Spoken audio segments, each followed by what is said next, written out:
সবাইকে স্বাগত আজকে জানিয়ে শুরু আমরা করছি আজকের ভিডিও। নবান্নের উৎসব পালন তা করছি। আজকে হচ্ছে নবান্ন এখানে উপলক্ষে মায়ের সকালবেলা আমার ভোগের মধ্যে এখানে আমরা দিয়েছি পুজোর ব্যবস্থা নতুন আমি খাস করেছি। চাল, তো এখানে নতুন সকালবেলা গুড়, মাকে নতুন কড়াইশুঁটি, আতপ চাল, কিশমিশ, খাস চাল, তার তার সাথে সাথে নতুন হচ্ছে গুড়, কমলা লেবু, আপেল কড়াইশুঁটি, আর কলা।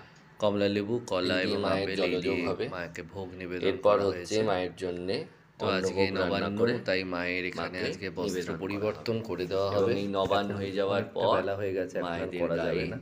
এবং তো আজকে বাবাদের সমস্ত গায়ে, পুজো টুজো সকলের সব কিছু গায়ে করে নেওয়ার পর শীত বস্ত্র দেওয়া তারপর হবে। আমি সন্ধ্যের দিকে মায়ের এই বস্ত্র তো পরিবর্তন করে দেবো। এরকমভাবে আমরা প্রত্যেক আর বছর নিয়ম নবান্নের উৎসব অনুযায়ী পালন করে থাকি নবান্নের বাড়িতে। দিন আমরা যেটা একটা করি সেটা হচ্ছে শুক্লপক্ষের অঘ্রাণ ঠাকুরের মাসের গায়ে রবিবার আমরা দিনেই এটা শীত করা হয়। বস্ত্র দিই। তা আজকেও সমস্ত দেবদেবীদের গায়ে শীত বস্ত্র দেওয়া হবে। আজ থেকে একদম চলবে শিবরাত্রি পর্যন্ত সমস্ত দেবতাদের গায়ে যতটা সম্ভব শীত বস্ত্র দেওয়া হবে। গোপাল, ভোলানাথ এবং গণেশ যেখানে শোয় সেখানে তাদের গায়ে আজকে লেপ দিয়ে দেওয়া হবে।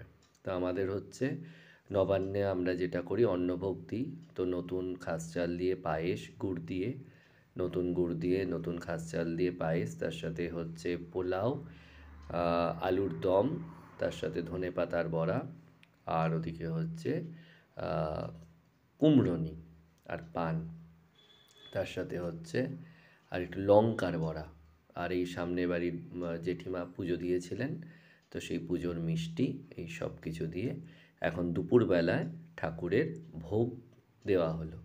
আমরা অঘ্রাণ মাসের শুক্লপক্ষের রবিবার দিনকেই নবান্নের পুজো আমরা করি।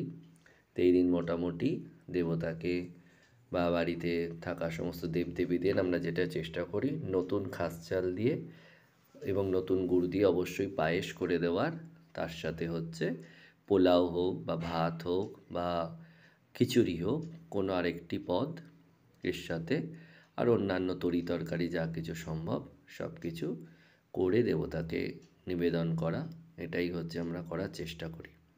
আমাদের গ্রামের বাড়িতে অবশ্য ওই মা মঙ্গলচণ্ডীকে ওই চাল বাটা করে দেওয়া হয়, নতুন চাল, তার সাথে সব রকম ফল টল মিশে যে শিরনি টাইপের হয় সেটাই করে দেওয়া হয়। তো এবার সন্ধেবেলার দিকে আমি মায়ের শীতল আরতির পর মায়ের বস্ত্র পরিবর্তন করে দিয়েছি।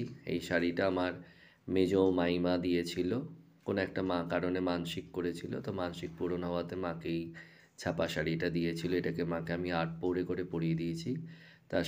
তার সাথে মায়ের গায়ে দিয়ে দিয়েছি স্টোল, আর মায়ের ওড়নাটাও চেঞ্জ করে দিয়েছি, লাল শাড়ি বলে লাল ওড়না দিয়েছি।